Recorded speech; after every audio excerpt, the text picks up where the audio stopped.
समय की बात है। बिहार के पटना में एक छोटा सा गांव था। नाम तो उस गांव का कोई खास नहीं था, मगर पहचान थी उसके खाने की। यहाँ लोग दूर दूर से आते थे सिर्फ नॉनवेज खाने के लिए। कहते हैं इस गांव की गलियों में जो महक उठती थी वो किसी बड़े शहर के होटल की भी बराबरी कर सकती थी। उसी गांव में एक बाजार लगा करता था, जहां पर लोग चिकन, मछली और अंडे के हिसाब से पैसे लेकर उनकी आंखों के सामने ही कम मसाले के साथ खाना बना कर देते थे। सलीम नाम का आदमी जो मटन, चिकन, अंडा, कलेजी, चिकनी तरीके, नॉनवेज सब बेचा करता। भैया 1 किलो अच्छे वाली चिकन कर देना। सलीम ऐसे ही लोगों का उनके हिसाब से सामान दे देता। उसके बाद लोगों को सामान को लेकर वही बाजार में अलग अलग लोगों से बनवाने के लिए ले जाते हैं। चिकन आधा किलो बन जाएगा क्या भाई? कितना रुपए लगेगा? 1 किलो चिकन के 100 रुपए, हाफ केजी का 50 रुपए। उसके बाद पवन देसी तरीके से चिकन बनाने लगता है। ओखली में अदरक, लहसुन और मिर्च को कूटना है। सबसे पहले बर्तन में सरसों तेल डाला जाता है। उसके बाद उसमें प्याज डालकर उसको थोड़ा देर भूंजते हैं।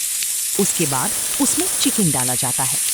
चिकन डालने के बाद उसमें थोड़ा सा हल्दी, मिर्च और धनिया पाउडर और मीट मसाला मिला दिया जाता है। इसको बनते हुए देख ग्राहक की लार टपकते।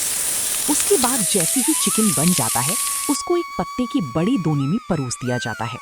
लोग वहां पर बड़े हिसाब से खाते हैं। यहाँ पर कुछ लोग तो घर भी ले जाते हैं। इसी गांव की बगल वाले गांव के एक कोने में टूटी फूटी झोपड़ी में 2 लोग, माँ और बेटा रहा करती थी, रामू और उसकी माँ शांति। रामू गरीब था और एक राम सिंह राजपूत नाम की सेठ के यहाँ खाना बनाया करता था। गांव के बीचों बीच एक बहुत पुरानी और मशहूर दुकान थी। ये दुकान सिर्फ दाल, चावल और सब्जी की थी, लेकिन इसकी दुकान का नाम दूसरी गांव तक फैली थी।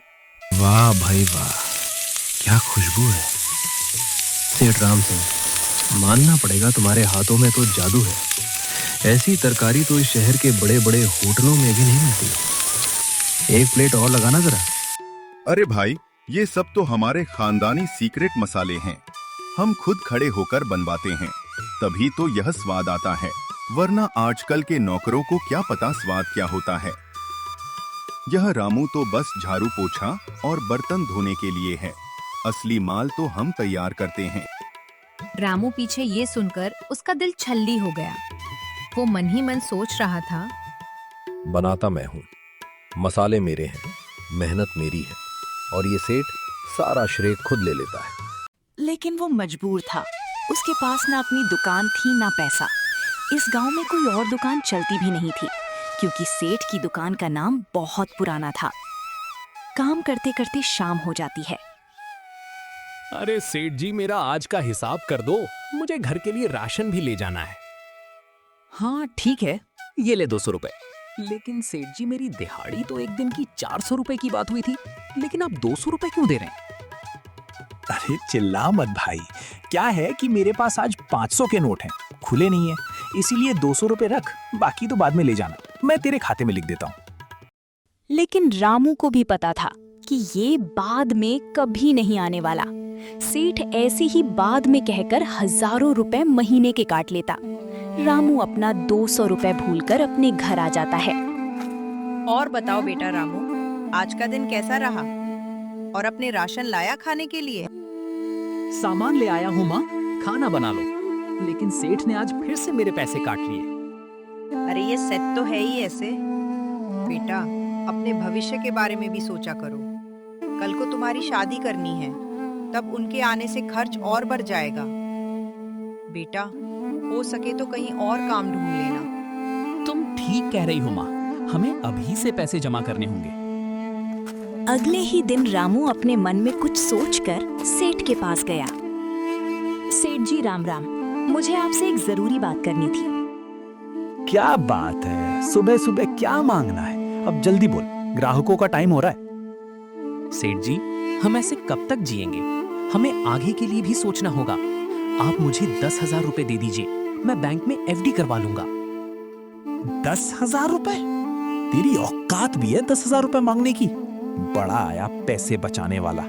सेठ जी, आप मेरा 200 रुपए करके ऐसे ही महीने के हजारों रुपए काट लेते हो। अब मुझे भविष्य के बारे में सोचना है। अगर आप मेरी मदद नहीं कर सकते तो मैं कहीं और काम कर लूंगा। ये सुनकर सेठ अपने मन में सोचने लगता है। अगर ये छोड़ के चला गया तो मेरी दुकान ठप हो जाएगी और इसे पैसे की सख्त जरूरत है। इतना सीधा साधा है, क्यों ना इसका फायदा उठाया जाए। सुन भाई रामू, मेरे पास एक प्रस्ताव है। कैसा प्रस्ताव सेठ जी, बताइए। ठीक है, तू अच्छा सोच रहा है, लेकिन अभी 10,000 लेकर क्या करेगा? इससे इतना बैंक तुझे पैसे भी नहीं देगा। तू भविष्य का सोच, मैं तेरी तनख्वाह बढ़ा देता हूँ। आज से तेरी दिहाड़ी 500 रुपए। खुश? 500? सच सेठ जी, आप देवता हैं। हाँ, लेकिन पूरी बात सुन। अगर मैं तुझे रोज 500 रुपए दूंगा तो तू सब खर्च कर देगा और साल के अंत में तेरे पास फिर ठन ठन गोपाल रहेगा। इसलिए हम ऐसा करेंगे, तुझे घर खर्च के लिए मैं रोज 100 रुपए नगद दूंगा और बाकी के 400 रुपए मैं तेरे नाम से अपने पास जमा करूंगा। मेरे पास एक डायरी रहेगी, उसमें मैं रोज लिखूंगा सिर्फ 100 रुपए घर के लिए। लेकिन सेठ जी, 100 रुपए में तो गुजारा बहुत मुश्किल है। अरे पगले, गणित लगा, गणित। देख, एक दिन के 400 रुपए जमा होंगे तो महीने के कितने हुए? 12,000 रुपए। और एक साल के कितने हुए? जोड़ जरा, 12 इंटू 12,000 यानी 1,44,000 रुपए। सोच, एक साल बाद जब तू ये पैसा एक साथ लेगा। रामू के लिए इतना बड़ा रकम किसी सपने से कम नहीं थी। उसने मन ही मन सोचा कि अगर 1 साल तक पेट काट कर जी लूं तो जीवन बन सकता है, तो मैं ये करूंगा। मंजूर है सेठ जी, मैं तैयार हूं। मैं 1 साल बाद मुझे मेरे पूरे पैसे। अरे मैं कसम खाता हूं, अगर मैंने तेरे पूरे पैसे नहीं दिए तो मेरा ढाबा बंद हो जाए। ये बात सुनकर रामू खुश हो जाता है, क्योंकि सेठ कभी झूठी कसम नहीं खा सकता। सेठ को क्या पता था, इसी कसम के चक्कर में उसका बेड़ा गर्क होने वाला था। खाना बनाने के बाद ही खुश होकर लोगों को खाना देता। ऐसे ही कुछ दिन बाद रामू को अपना एक खास दोस्त छन्नू मिलता है। अरे रामू भाई, अब तो जोरों से सेठ के यहाँ काम कर रहे हो। कैसा चल रहा है तुम्हारा काम? मैं तो बस खाना बनाता हूँ छन्नू भाई, काम तो सेठ का है। मैं तो बस दिन का 100 रुपए लेता हूँ, बाकी अपना सारा पैसा सेठ के यहाँ जमा करवा देता हूँ। सेठ ने कहा है 1 साल बाद वो मुझे 1,44,000 देगा। रामू भाई, तुम मेरे खास हो, इसीलिए बोल रहा हूँ। सेठ बड़ा ही लालची है, भगवान ना करे ऐसा हो, लेकिन बच के रहिएगा थोड़ा। अरे सेठ ने कसम खाई है। वो कैसे तोड़ देगा? इतना कहकर रामू भी अपने ढाबे पर काम करने के लिए आ जाता है। रामू बड़ा ही सीधा साधा था, वो लोगों की बातों पर दिल से भरोसा कर लेता था। ऐसे ही सेठ के पास लोग खाना खाया करते थे। ऐसे करते करते बहुत समय बीत जाता है। सुनो बेटा रामू, 9 महीने हो चुके हैं। अभी तो मेरे हिसाब से 22,000 रुपए जमा हो चुके होंगे। क्यों ना तुम उसे ले आओ? नहीं माँ, सेठ से हमारी 1 साल की बात हुई थी और 2 ही महीने बचे हुए हैं। थोड़ा इंतजार कर लेते हैं, फिर एक साथ सारे पैसे ले आएंगे। ऐसे ही करते करते पूरे 1 साल बीत जाते हैं। आखिरकार वो दिन आ चुका था जब उसे पूरे 1,44,000 रुपए मिलने वाले थे। सुनो माँ, आज मैं सेठ से अपने सारे पैसे ले आऊंगा। या तो इसे हम बैंक में जमा कर देंगे हमारे भविष्य के लिए। रामू बहुत खुश था क्योंकि वो साल भर बड़ी मेहनत से काम किया था। सेठ जी, आज 1 साल पूरा हो गया।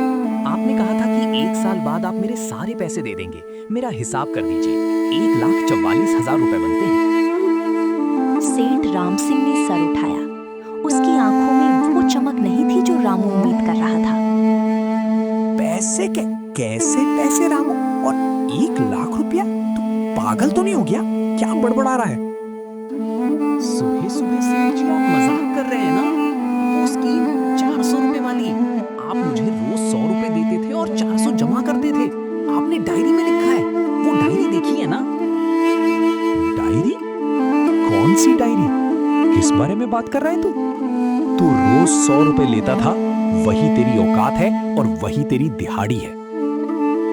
सेठ गुस्से में अरे ओ भाइयों, जरा इधर आना।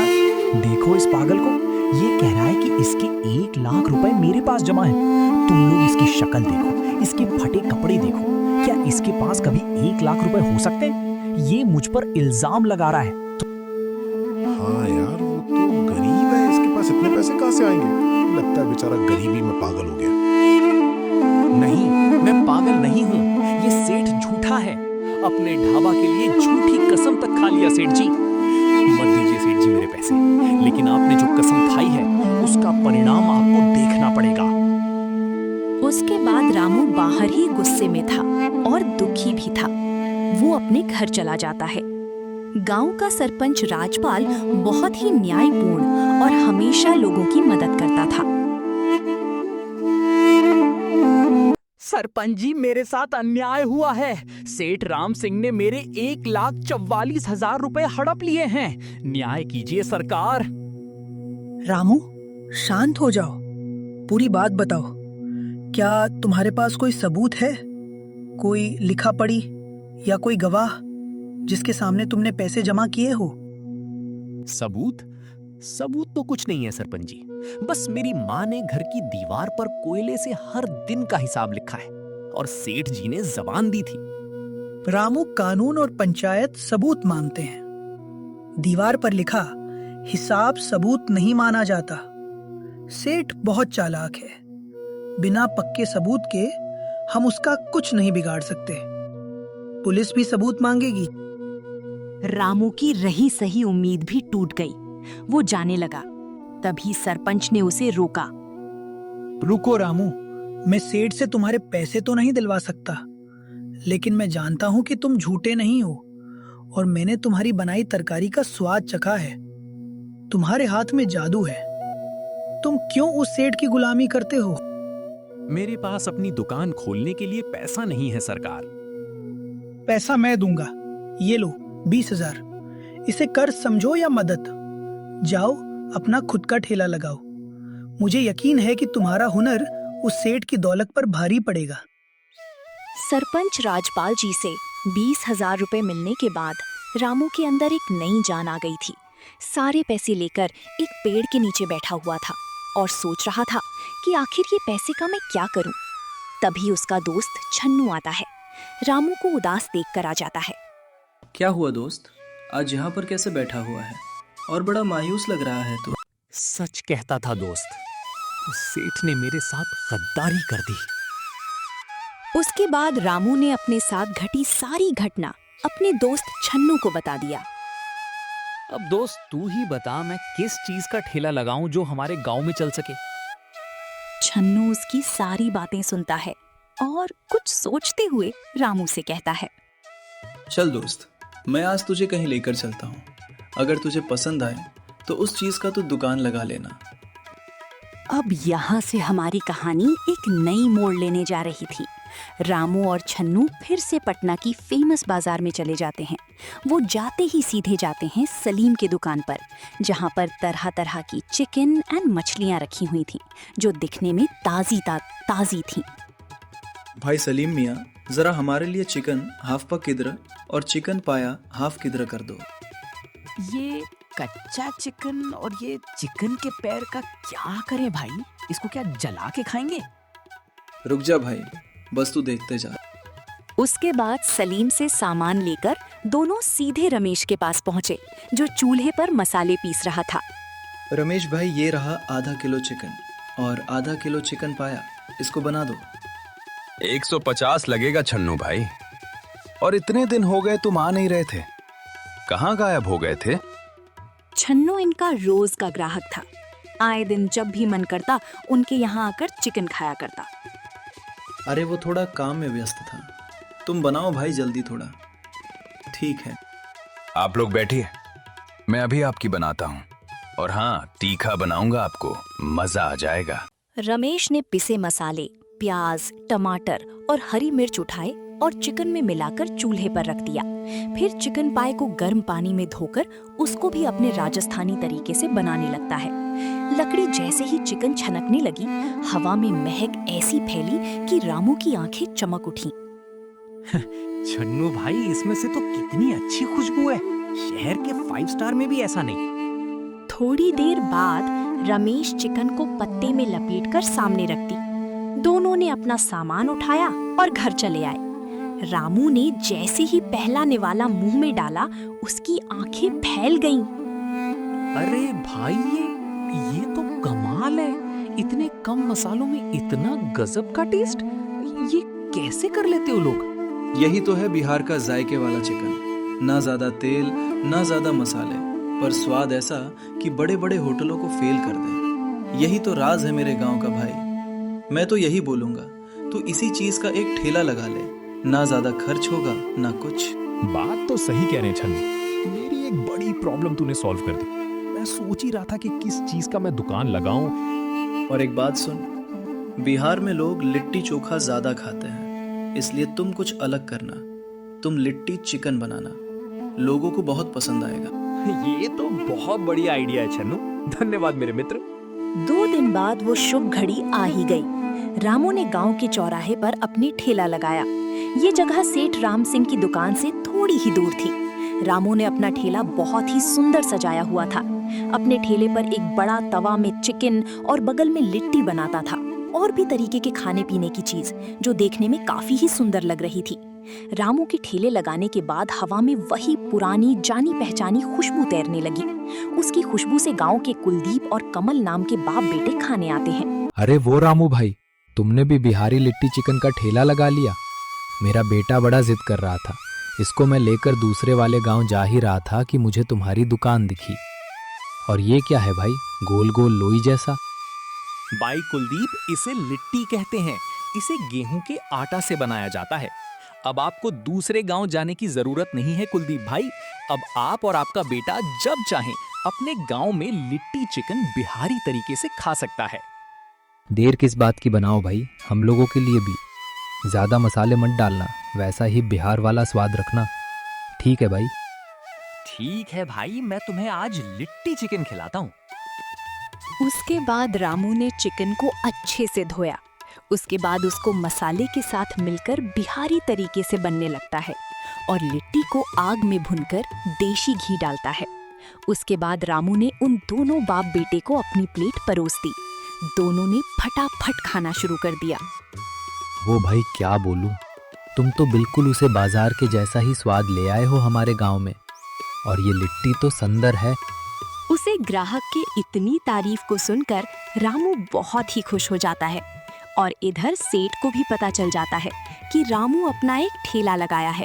सेठ ने अपने ढाबे पर एक नया नौकर भी रख लिया था, जिसका नाम था लल्लन। पर सेठ को क्या पता था, उसकी इसी लालच और घमंड के कारण ही वो अब डूबने वाला था। इधर गांव के कुछ और लोग भी रामू के पास लिट्टी चिकन खाने आ जाते हैं।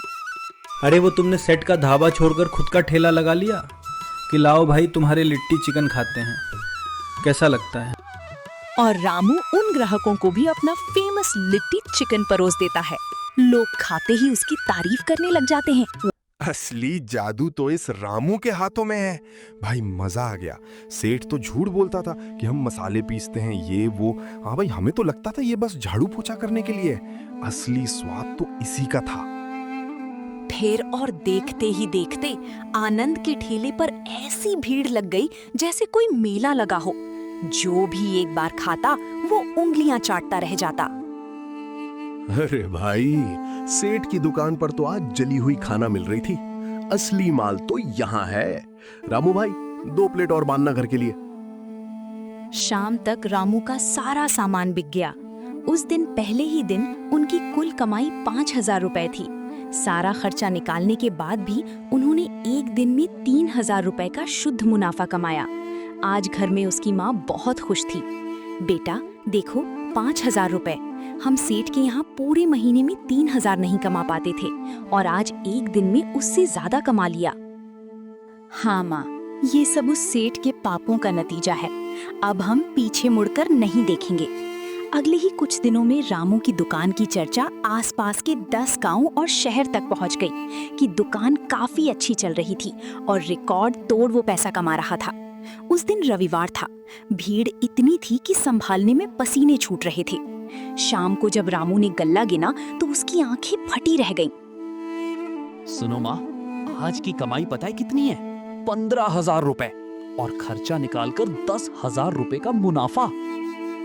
ये खबर आग की तरह फैली और ये आग सेठ के सीने में भी लग गई। उधर सेठ राम सिंह की दुकान पर सन्नाटा पसरा था। सेठ जी गजब हो गया, आज उस रामू ने 15,000 रुपए का गल्ला उठाया है। शहर की गाड़ियां वहां लाइन लगाकर खड़ी हैं। आपकी दुकान पर तो कोई पानी मांगने भी नहीं आ रहा। क्या 15,000? उस 2 कौड़ी के नौकर की इतनी औकात? हाँ, मेरा खून खौल रहा है। ये सब मेरा पैसा है, मेरे ग्राहक हैं। वो मेरे पेट पर लात मार रहा है, इसे रोकना होगा, वरना मैं बर्बाद हो जाऊंगा। सेठ को समझ आ गया कि गुस्से से काम नहीं चलेगा। उसने सोचा कि रामू को फिर से अपने जाल में फंसा लिया जाए। सेठ रामू की दुकान पर जाता है, चेहरे पर झूठी मुस्कान और आवाज में मीठी शक्कर घोले हुए। और रामू, मैंने सुना बड़े पैसे छाप रहा है तू। जो हो मेरा ही चेला है, मुझे तो बड़ी खुशी हुई। कहिए सेठ जी, मेरे पास कैसे आना हुआ आज? अरे नहीं नहीं, मैं तो तुमसे माफी मांगने आया हूँ। मैं बह गया था। मुझे कल रात को सपना आया कि मैंने तुम्हारे साथ गलत किया है, इसीलिए मैं तुम्हारे पास एक प्रस्ताव लेकर आया हूँ। कैसा प्रस्ताव सेठ जी? अरे आज से मैं तुम्हारी पगार 1,000 रुपए कर दूंगा। तुम इस धूप में काम कर रहे हो, उससे अच्छा मेरे ढाबे पर मस्त पंखे के नीचे बैठकर काम करना। ये बातें सुनकर रामू को बड़ा ही गुस्सा आ जाता है। चुप रहिए सेठ जी, जितने बार मुझे गधा बना सकते थे बना दिया। मैं आपकी बातों में नहीं आने वाला हूँ। आपने कसम खाई थी ना, जिसके कारण आपकी दुकान बंद होने की कगार पर आ गई है। हमें आपके टुकड़ों की जरूरत नहीं है। अब मैं अपना खुद का दुकान संभाल रहा हूँ। सेठ का चेहरा अपमान से लाल हो गया, पर सेठ के दिमाग में एक शैतानी चाल चल रही थी। अच्छा, बड़ा जुबान चलने लगा इन लोगों का। ऐसा चाल चलूंगा कि तुम्हारा दुकान तो बंद होगा, साथ में तुम्हें जेल जाना पड़ जाएगा। अगले दिन दोपहर में जब रामू की दुकान पर भीड़ थी, अचानक सेठ पुलिस के साथ वहां पहुंच गया। वो जोर जोर से चिल्लाने लगा, पकड़ो इसे, यही है वो चोर। इंस्पेक्टर साहब, यही है वो रामू। इसने मेरी तिजोरी से लाख रुपए चुराए हैं। भीड़ सन रह गई। रामू के हाथ से कड़छी छूट गई। सेठ जी, आप क्या कह रहे हैं? मैंने चोरी की? मैंने तो आज तक आपकी दुकान से एक सुई नहीं उठाई। इंस्पेक्टर साहब, देखिए, ये कल तक मेरे यहाँ झाड़ू लगाता था, इसके पास खाने के लाले थे, और आज अचानक इसने 20-30 हजार का ठेला लगा लिया। इतना सामान ले आया, इसके पास पैसे कहां से आए? ये ठेला मेरे चोरी के पैसों से लगा है। झूठे गवाह और पुलिस के दबाव में रामू फंस गया। गांव वाले भी फुसफुसाने लगे।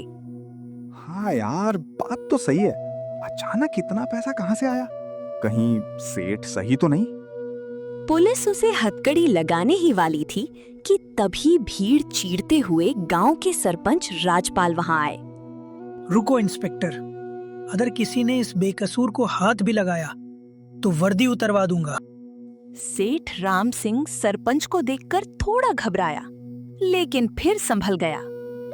सरपंच जी, आप बीच में मत आइए, ये चोर है, इसने मेरे 1 लाख चुराए हैं। ये लो सबूत, ये कर्ज का इकरारनामा है। मैंने रामू को 20,000 रुपए उधार दिए थे ताकि वो अपना धंधा शुरू कर सके। इस पर तारीख देख लो, ये दुकान खुलने से 2 दिन पहले की है। आनंद ने अपनी पहली कमाई से मुझे 3,000 रुपए वापस भी लौटा दिए हैं। जो आदमी मेहनत करके कर्ज चुका रहा है वह चोरी करेगा। इंस्पेक्टर ने कागज देखा, सब कुछ साफ था। सेठ का झूठ पकड़ा गया।